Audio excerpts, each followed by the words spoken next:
Ok. Donc, voilà, je vais vous parler.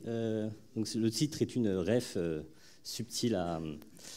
En fait, je ne vais pas dire à quoi c'est la ref, comme ça, ceux qui ont la ref, ils seront contents, puis les autres, ils pourront demander. Et donc, je vais vous parler, en fait, de la notion de compréhension dans les LLM, et je vais le faire à partir d'un exemple bien précis, qui est celui des échecs, comme le suggère le subtil indice à l'écran. Et alors, quand je fais défiler les slides, ça, c'est l'autre question. Si je fais ça, ça marche, ouais. Donc, beaucoup de gens pensent que les LLM, par construction, ne comprennent rien parce que ce sont des perroquets stochastiques. Hein, vous l'avez sûrement déjà entendu, cette expression. Si vous ne le savez pas, en fait, elle provient d'un article qui a été publié en 2021 par Emily Bender et 3 co-autrices. Et dans cet article, elles disent en gros que les LLM n'ont pas de modèle du monde. Ils ne font, je cite l'extrait pertinent, ils ne font qu'assembler au hasard des séquences de formes linguistiques qu'ils ont observées dans leurs données d'entraînement en fonction d'informations probabilistes sur la manière dont elles se combinent, sans aucune référence à une signification, donc un perroquet stochastique. Et à partir de cet article, cette formule perroquet stochastique est devenue une sorte de slogan chic pour exprimer de façon rapide l'idée que les LLM ne comprennent rien. Voilà, pour faire encore plus chic, moi j'aime bien appeler ça la reductio ad psittacum. C'est très chic, vous pouvez le réutiliser, c'est du latin, hein, c'est le summum du chic en général. Et dans cette idée, dans cette reductio ad psittacum, il y a deux idées. Il y a d'abord l'idée centrale qui est l'idée de perroquet. Donc c'est quoi un perroquet? C'est quelque chose qui répète mécaniquement. Donc ça répète mécaniquement sans compréhension. Ça se base seulement sur des régularités statistiques de surface. Bon, avec des variations, parce qu'il y a une dimension probabiliste, bien sûr, donc c'est pour ça qu'on parle de perroquet stochastique, mais l'important, c'est vraiment le côté répétition sans compréhension. Alors, compréhension, voilà, j'ai dit le terme important, c'est un terme assez flou. Ce qu'on peut avoir en tête quand on dit ça, et on va préciser ce que ça signifie, compréhension là-dedans, c'est tout l'idée, mais donc, ce qu'on peut déjà dire en première approximation, c'est qu'il n'y a pas de modèle du monde, il n'y a pas de représentation. Un LLM ne fait que prédire des suites probables de mots sans modéliser, sans se représenter ce que ces mots signifient. Et le deuxième point important dans cette reductio ad psittacum, c'est que les LLM se comporteraient toujours en perroquet. C'est vraiment dans leur nature, en quelque sorte. C'est indépassable. C'est important de souligner ce point parce que, en fait, c'est évidemment très facile de montrer des cas où des LLM se comportent en simple perroquet, mais il faut bien se rendre compte que c'est très facile de le faire aussi avec des êtres humains. C'est-à-dire qu'on se comporte très souvent, nous aussi, en perroquet, on se répète des banalités, par politesse. Le philosophe Alain disait « toute conversation polie est une messe en latin », ce qui est très joli. Et ça exprime bien cette idée que finalement, une bonne partie de nos conversations, c'est juste répéter les choses qu'on attend de nous, un peu comme un perroquet stochastique.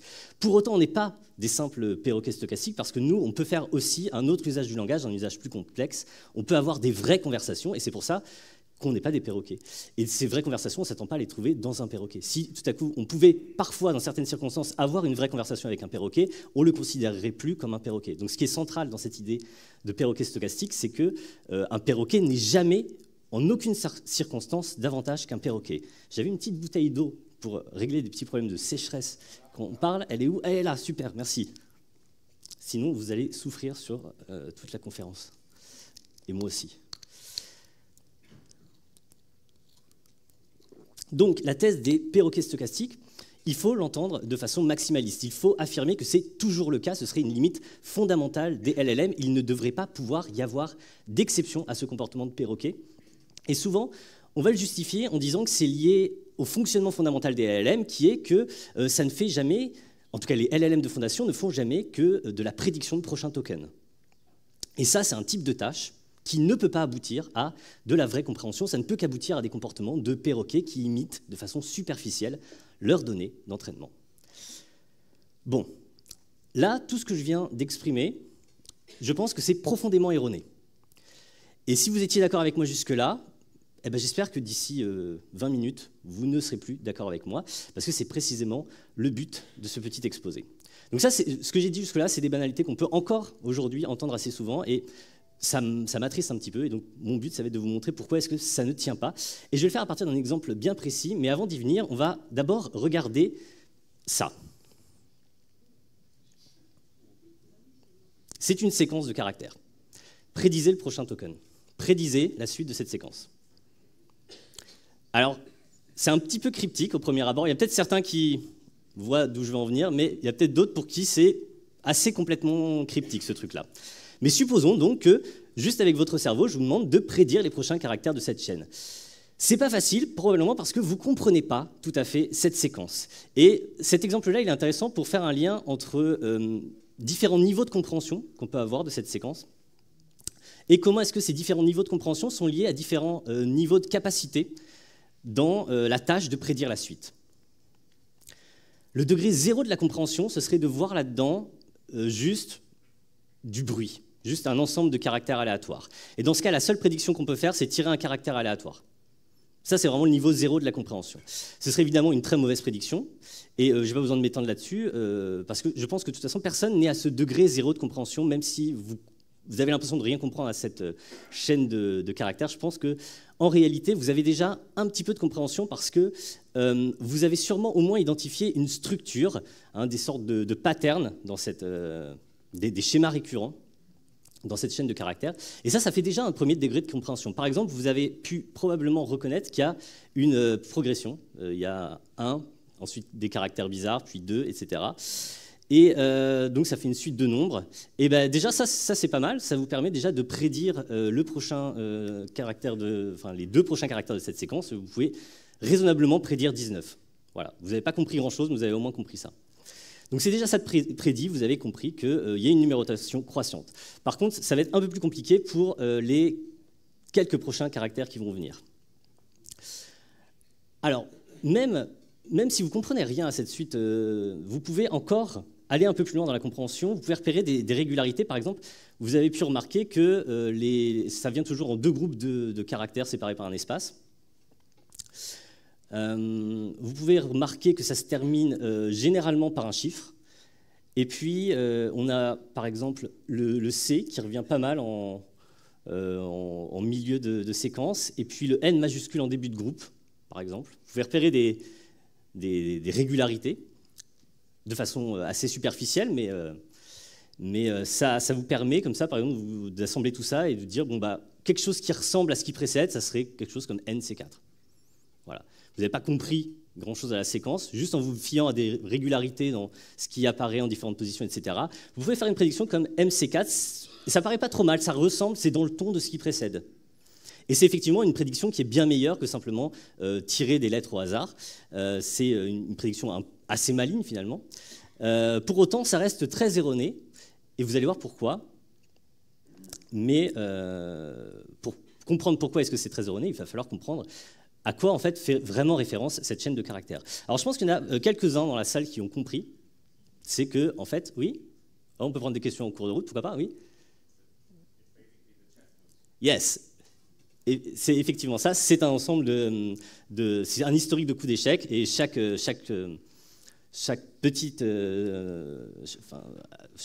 ensemble de caractères représente un mouvement des joueurs sur l'échiquier.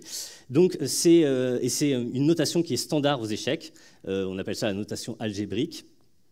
Et donc effectivement, je pense qu'il y en a beaucoup dans la salle qui comprenaient ça. Alors pour comprendre ça, a priori, si vous n'en avez jamais vu, vous ne pouvez pas vraiment le deviner, mais si vous aviez des connaissances d'arrière-plan sur le fait que on note les parties d'échecs comme ça, vous pouviez le deviner juste en voyant la séquence, puis aussi lié au titre de la conf, vous pouviez le deviner de cette façon-là. Et donc voilà, vous savez que c'est un historique de coups d'échecs. Et ce qui est intéressant quand vous savez que c'est un historique de coups d'échecs, c'est que donc le principe, c'est que la lettre majuscule représente une pièce, et là, ensuite les lettres minuscules représentent des coordonnées sur l'échiquier, donc ça représente des mouvements. Il y a 2-3 subtilités en plus. Le 0-0, c'est pour représenter le rock aux échecs, enfin bref. Peu importe, en tout cas, vous avez utilisé vos connaissances d'arrière-plan pour identifier le fait que c'est une partie d'échecs. Et du coup, la tâche de prédire les prochains caractères, en fait, elle est équivalente à la tâche de prédire quel est le prochain coup des Blancs dans la position à laquelle on est arrivé après cette historique de partie. Alors, déjà, c'est intéressant parce que cette compréhension nous permet de transformer complètement ce qu'on fait lorsqu'on essaye de prédire la suite. C'est plus simplement prédire des caractères, ça devient une tâche beaucoup plus abstraite qui est de prédire le prochain coup d'une partie d'échecs.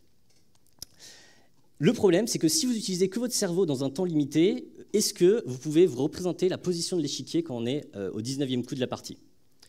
Est-ce que quelqu'un en est capable ici? C'est pas impossible. Hein. Est-ce que quelqu'un est capable de faire ça? Là, ça... Oui? Vous êtes capable?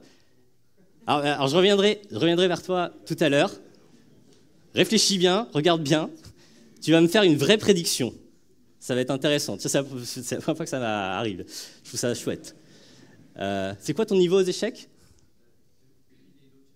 Ah oui, c'est pas mal. C'est mieux que pas mal. Ok. En tout cas, pas la majorité d'entre vous. Vous êtes a priori, même si vous avez reconnu la notation aux échecs, ça ne vous permet pas d'identifier dans quelle position on est à ce moment-là de la partie. Ceci dit, en ayant reconnu que c'est une partie d'échecs, ça permet déjà d'éviter de faire trop de bêtises. Vous pouvez vous dire, je vais essayer de prédire un coup légal dans cette position. Et il y a des façons assez simples de prédire un coup légal. Vous pouvez vous dire, je vais prédire un coup de pion à un endroit où un pion n'a pas encore été joué. Par exemple, vous pouvez vous dire, le coup H3, est-ce qu'il est possible? Il suffit de regarder s'il y a une pièce qui est arrivée en H3. A priori, il n'y en a pas, parce qu'il n'y a pas de... H3 n'est pas apparu. Et le coup, voilà, donc, le coup, a priori, est possible. Donc, vous pourriez prédire H3, même sans savoir ce qui se passe sur l'échiquier. Alors, a priori, ça va être un coup légal. C'est pas trop mal comme prédiction, mais vous la faites un petit peu à tâtons, sans vraiment savoir ce qui se passe sur l'échiquier. Mais au moins, vous avez compris qu'il y a quelque chose qui se passe sur un échiquier. Donc déjà, on peut s'arrêter là et se dire, on a distingué 3 degrés de compréhension. Le degré 0 où on voit juste du bruit, et dans ce cas, on fait des prédictions aléatoires. Le degré où on a identifié des régularités de surface. Donc ça permet de faire des prédictions qui ressemblent formellement à des coups d'échec, mais a priori, ça sera presque toujours des coups légaux, parce qu'il y a peu de chances de tomber sur des coups légaux par hasard. Et puis, une identification d'un historique de coups d'échec, donc là, en se basant sur des connaissances d'arrière-plan, et des petites heuristiques pour essayer d'identifier là-dedans des coups légaux. Et à ce moment-là, on fait des prédictions qui ont plus de chances d'être légaux. Au moins en début de partie, on peut même se fier simplement à sa mémoire, c'est-à-dire qu'il y a des schémas de coups très fréquents en début de partie. Par contre, dès qu'on va avancer loin dans la partie, ça va devenir très compliqué de continuer de faire des coups légaux parce qu'on est perdu dans la position. Donc, quand on est à ce 3e stade, on comprend déjà mieux, mais il me semble qu'il manque quand même un ingrédient vraiment crucial si on veut vraiment considérer qu'on comprend ce qui se passe sur l'échiquier, ce serait d'arriver à se représenter exactement quelle est la position de l'échiquier à ce moment-là. Il y a des bons joueurs d'échecs, je ne vais pas te mettre la pression, hein, mais il y a des bons joueurs d'échecs qui en sont capables. Ça s'appelle jouer à l'aveugle, en fait, c'est-à-dire jouer simplement en disant l'historique de coups et en se représentant l'ensemble de ce qui se passe dans sa tête. Et à ce moment-là, ça va permettre de faire une prédiction. Alors normalement, à ce moment-là, j'affiche la position, mais j'ai envie de poser la question à notre ami qui en est capable. Est-ce que tu veux nous faire une prédiction du coup dans cette position-là? Il y a un coup qui est assez logique, en fait. Ah, mince! Ah, c'est ballot. C'est un exercice qui est vraiment difficile. Puis, bon. Donc voilà la position en fait, à laquelle on est arrivé à ce moment-là. Si quelqu'un était vraiment fort, il en aurait été capable. Oui? Voilà, alors c'est très intéressant. Immédiatement, cavalier F5, non? Réfléchis un petit peu plus. Je ne vais pas te mettre la pression, pareil. On est très détendu. Donc dans cette position-là, il y a un coup logique. Alors effectivement, tu as bien vu la menace, il y a le cavalier qui est en prise. On se dit il faudrait essayer de le faire sortir de cette prise. Et il y a moyen. Comment? Je peux vous dire, hein, sinon au bout d'un moment. Oups, qu'est-ce que j'ai fait? Qu'est-ce qui se passe? C'est bizarre. Ah non, c'est pas moi. Donc, Ah, que se passe? Ah c'est dommage, j'aurais pu le faire avant.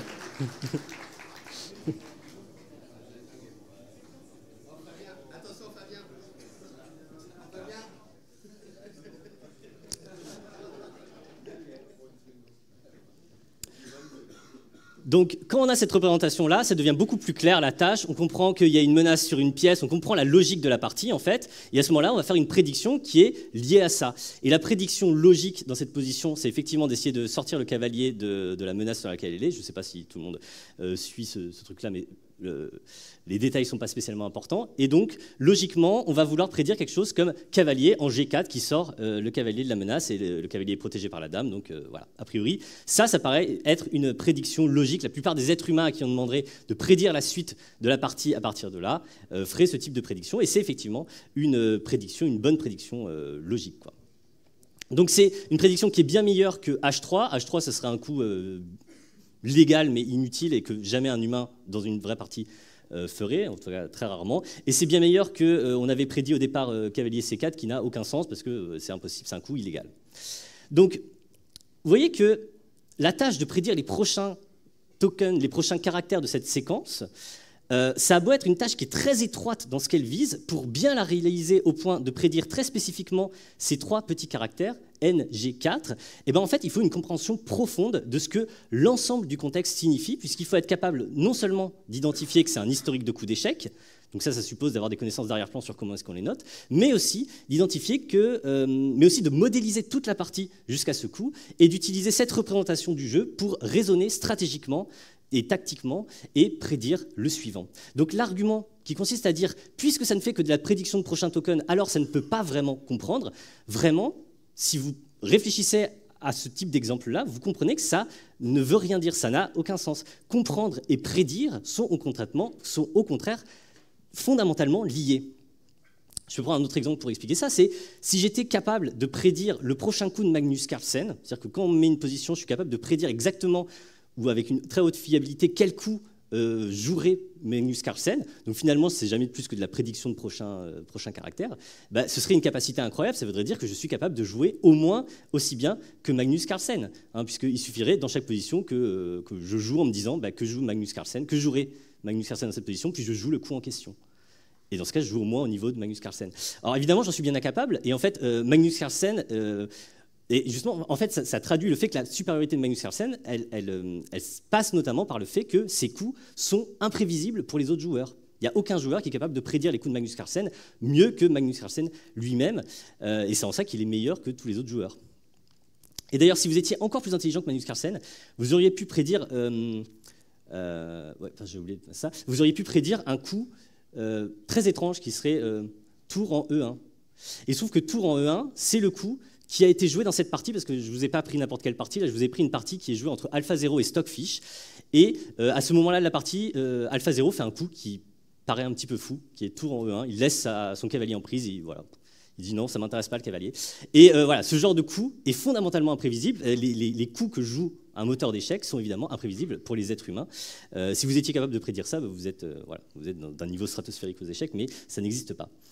Donc, même si la tâche de prédire le prochain token est une tâche très étroite et myope, pour être réalisée au mieux, ça nécessite des capacités bien plus larges et générales. Et typiquement, quand les tokens qu'on doit prédire représentent une partie d'échecs, ça peut nécessiter de construire une représentation interne du jeu et des notions de tactique et stratégie, etc.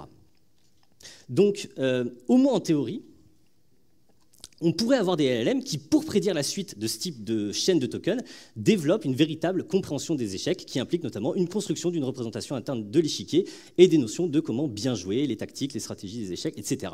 En tout cas, en théorie. Mais est-ce effectivement le cas ?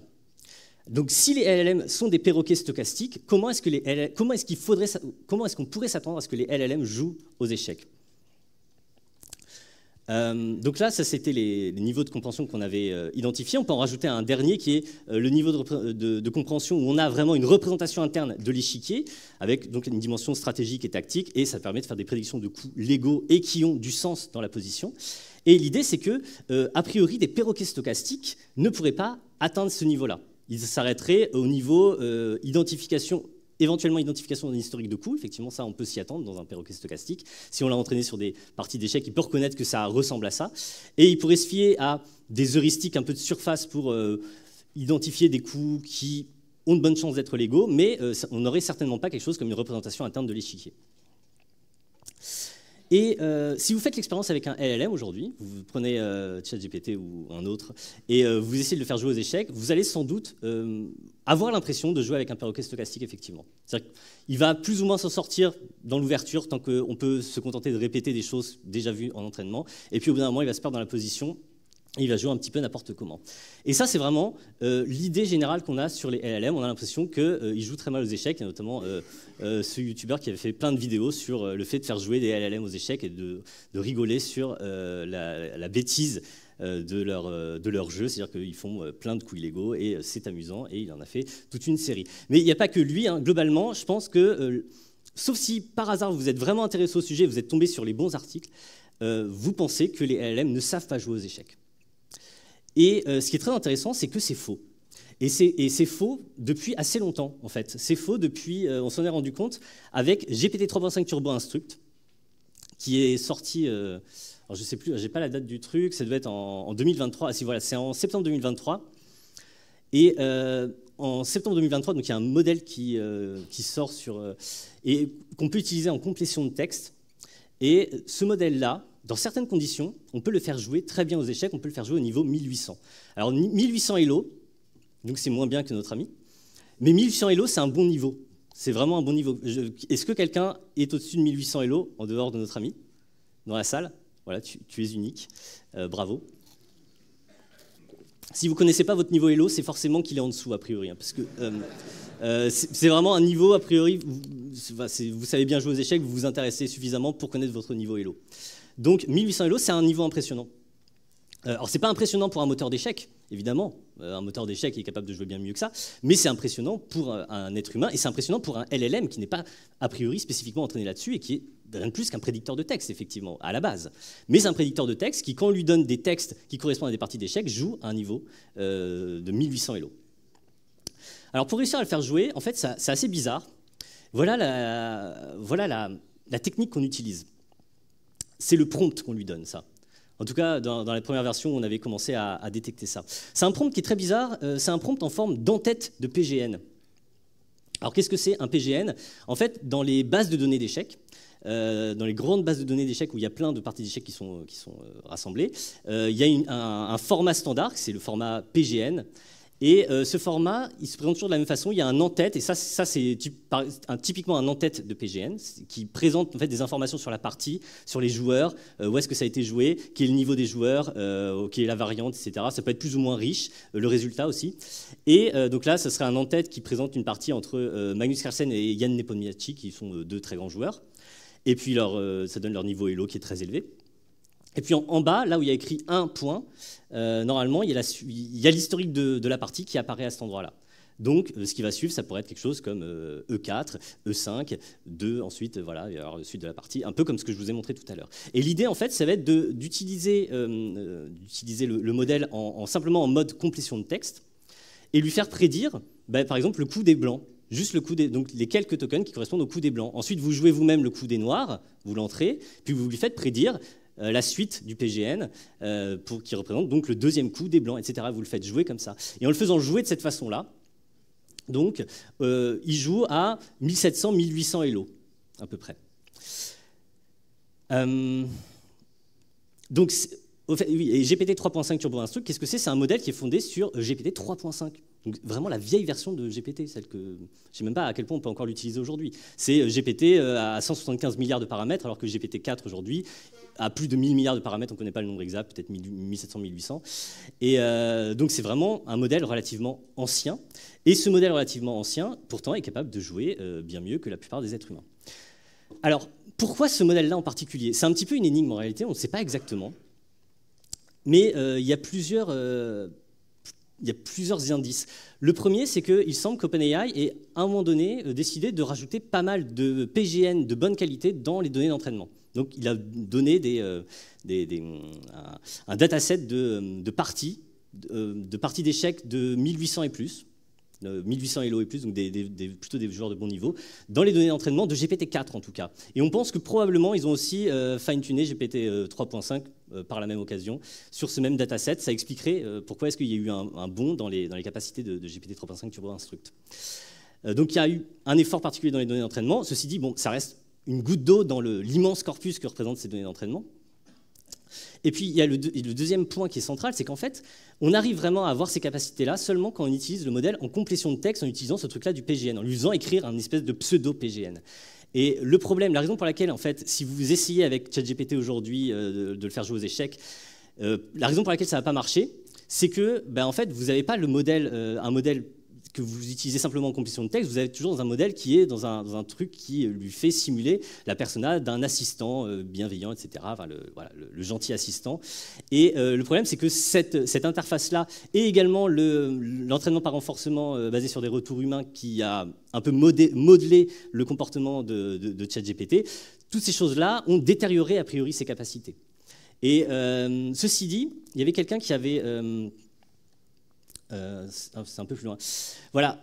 Alors, le grand problème aujourd'hui, c'est que GPT 3.5 Turbo Instruct, on n'y a plus accès en mode complétion de texte. Donc là, il faut me croire sur parole, en quelque sorte. Et il y a aussi pas mal d'articles qui ont été faits, je vous les présenterai après. Mais aujourd'hui, on n'y a plus accès. Et par contre, on peut quand même réussir à retrouver des performances assez similaires dans les modèles chat, mais c'est très compliqué parce que, encore une fois, il faudrait pouvoir l'utiliser en mode complétion de texte pour que ça marche. Alors, dans ces articles-là que je vous affiche à l'écran, quelqu'un a trouvé une technique pour resimuler ça dans des interactions de chat. Ça marche moins bien, mais il arrive quand même à faire jouer le modèle à 1540 Elo, ce qui est franchement pas mal. Pareil, est-ce que quelqu'un a plus que 1540 Elo dans la salle ? Il y a plus de chances. Ah, vous n'êtes pas des grands joueurs d'échecs.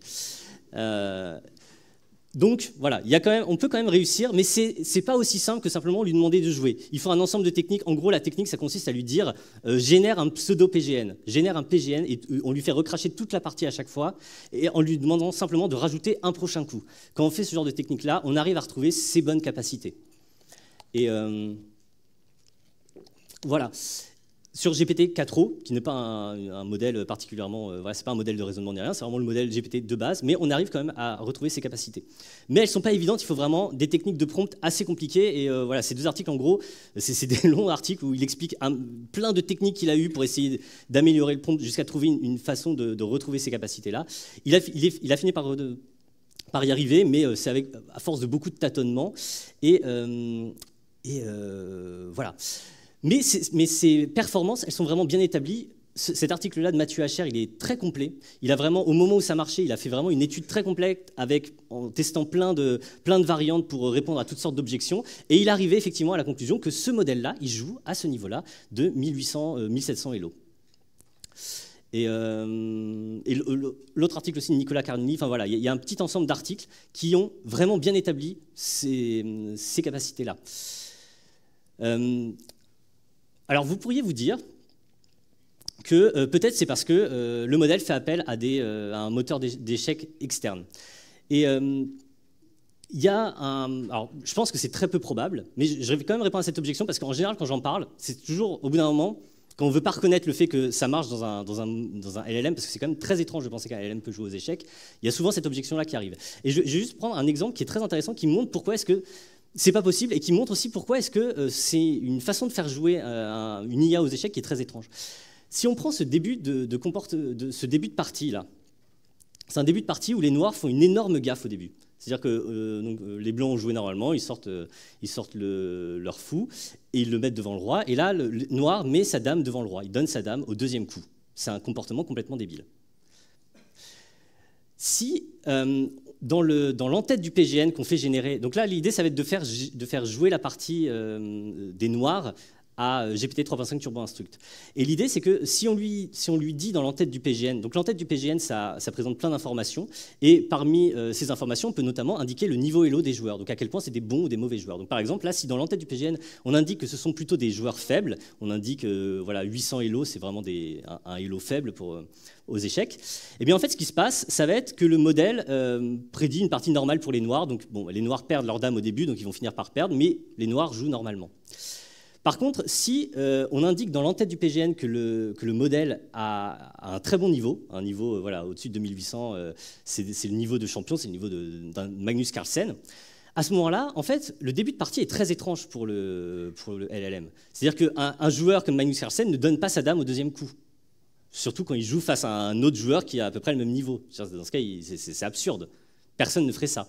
Et donc, ce qui se passe, c'est que le modèle va prédire une partie très étrange. Voilà, je l'ai mis en GIF, donc vous voyez.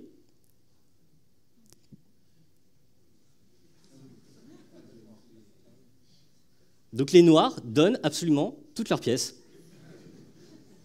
Oui, hop, il remet sa tour en face pour être bien sûr que... Voilà. Et donc, ils donnent toutes leurs pièces. Pourquoi est-ce qu'il fait ça?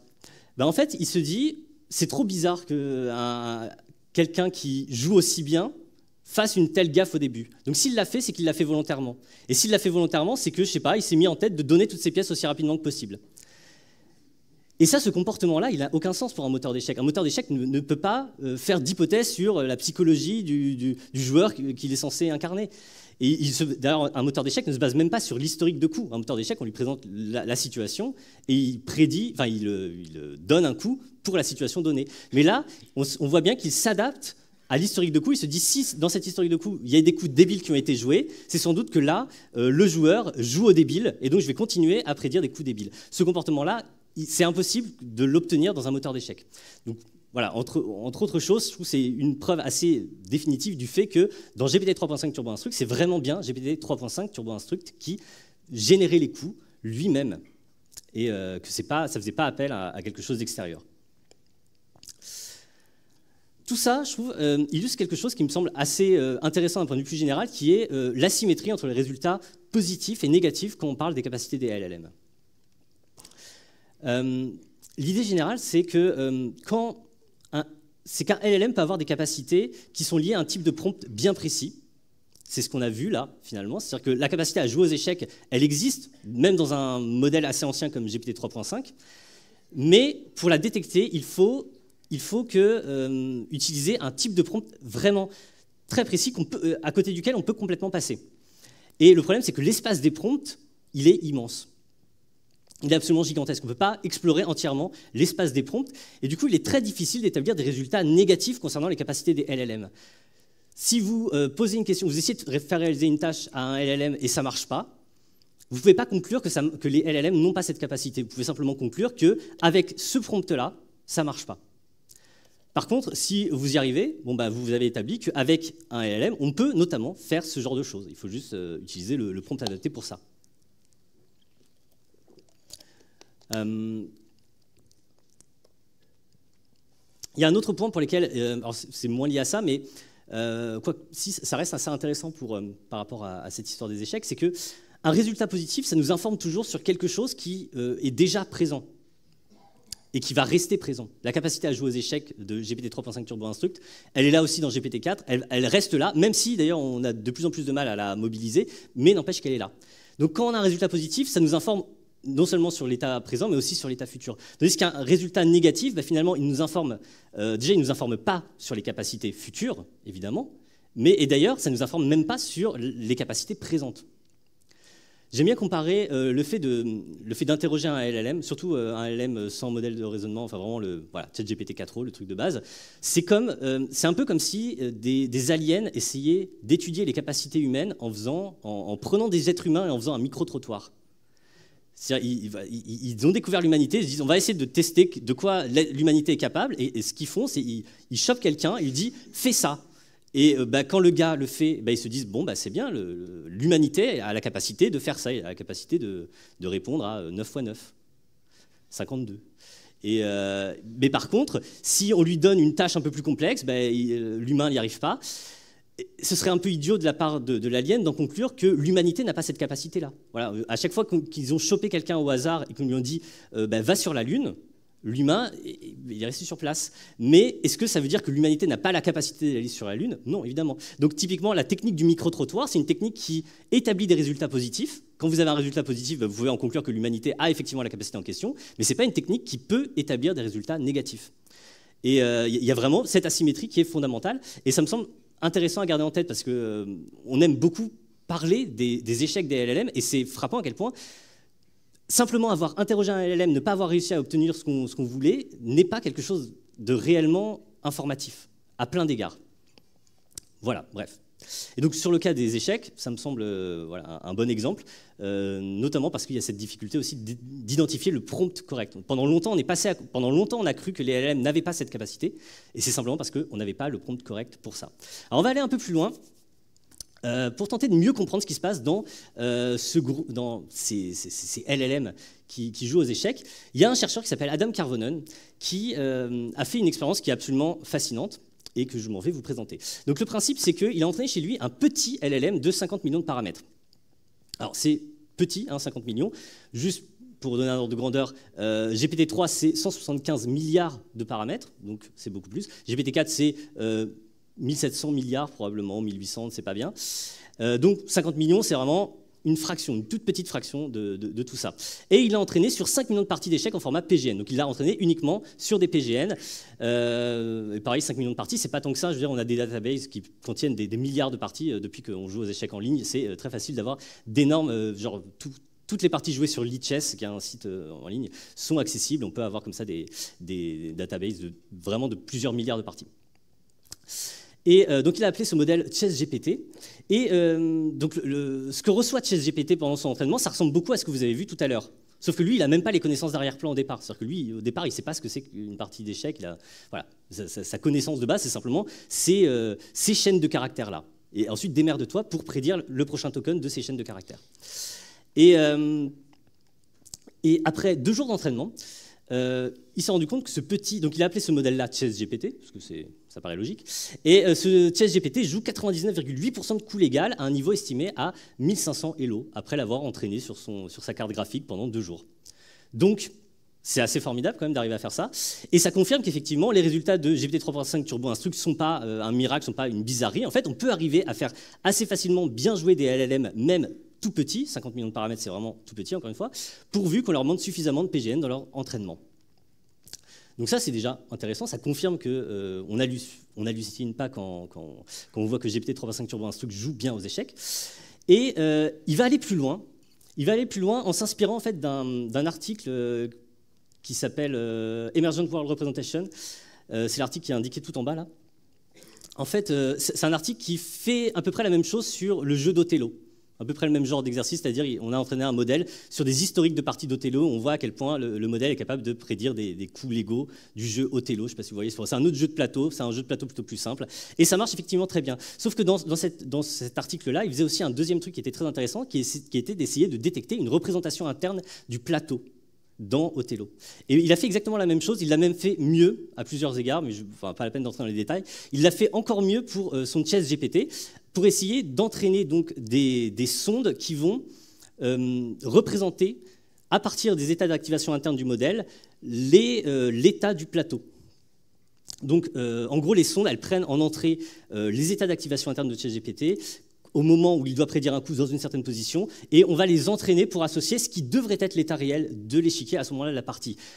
Et vous pourrez lire l'article, c'est assez bien détaillé.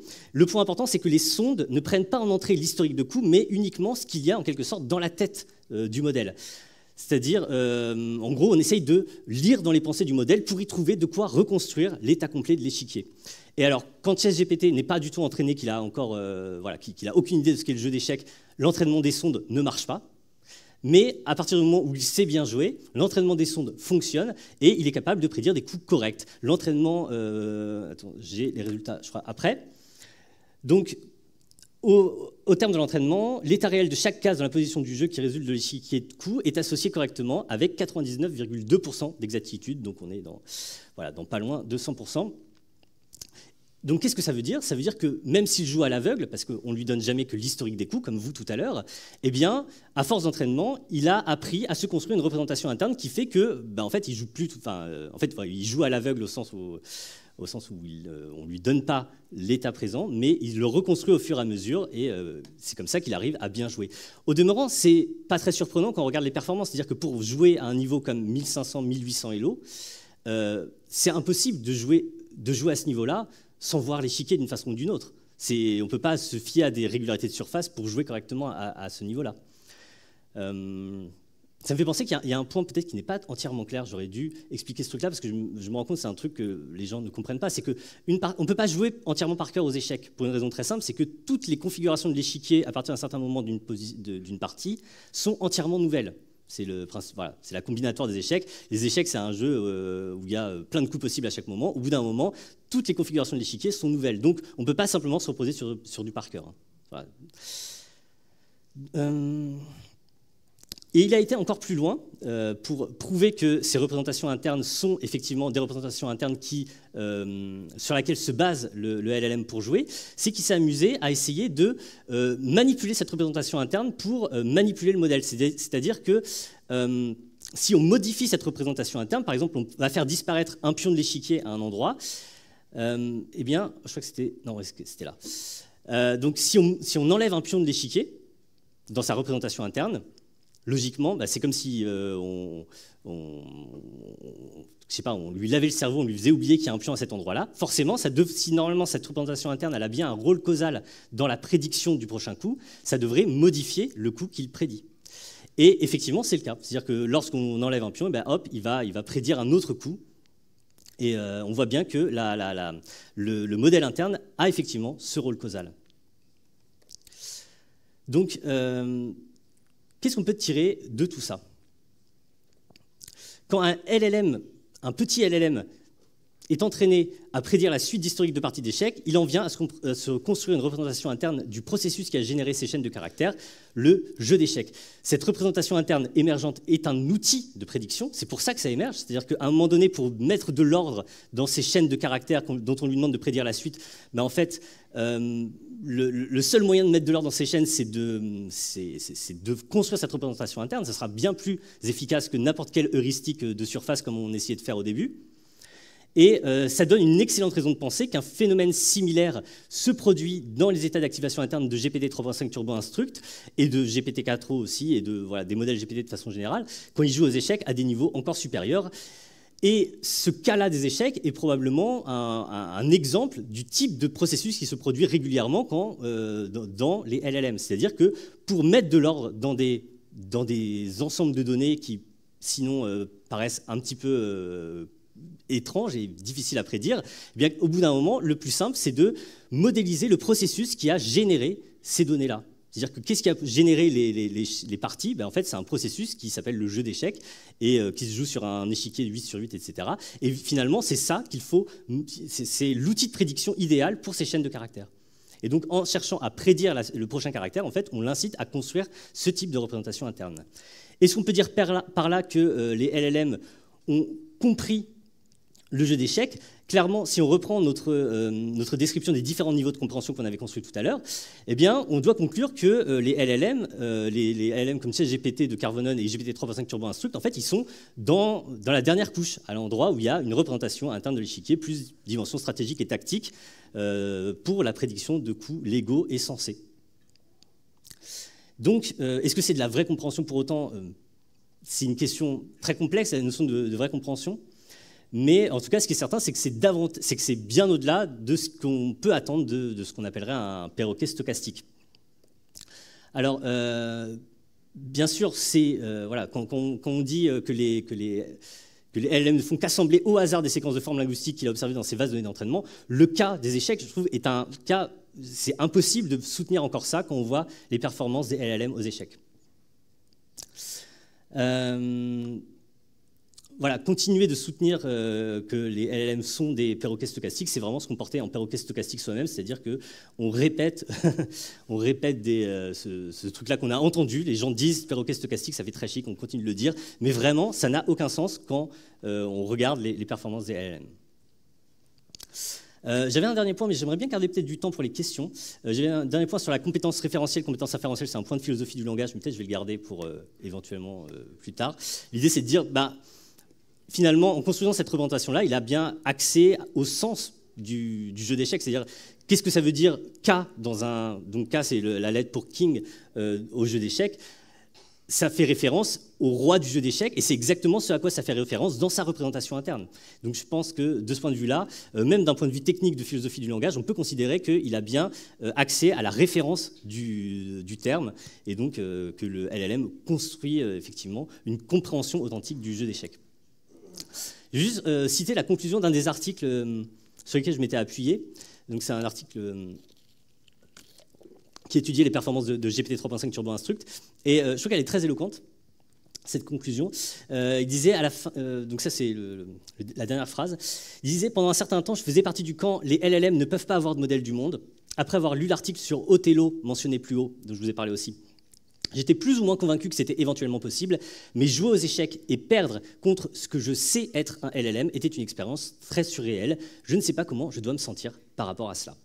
Eh bien, voilà. Moi non plus, quand j'ai découvert ça, je ne savais pas trop comment me sentir par rapport à cela. Et j'espère que vous aussi, parce que ce sont des trucs qui sont relativement peu connus, désormais, vous ne savez pas trop comment vous sentir par rapport à cela. Parce que quand vous prenez conscience de ce que ça signifie qu'un prédicteur de texte soit capable de jouer aux échecs à de tels niveaux, c'est quand même quelque chose d'extrêmement troublant. Et voilà, j'espère que ça vous aura appris des trucs, au moins. Voilà. Et si vous avez des questions, du coup, je serais ravi d'y répondre.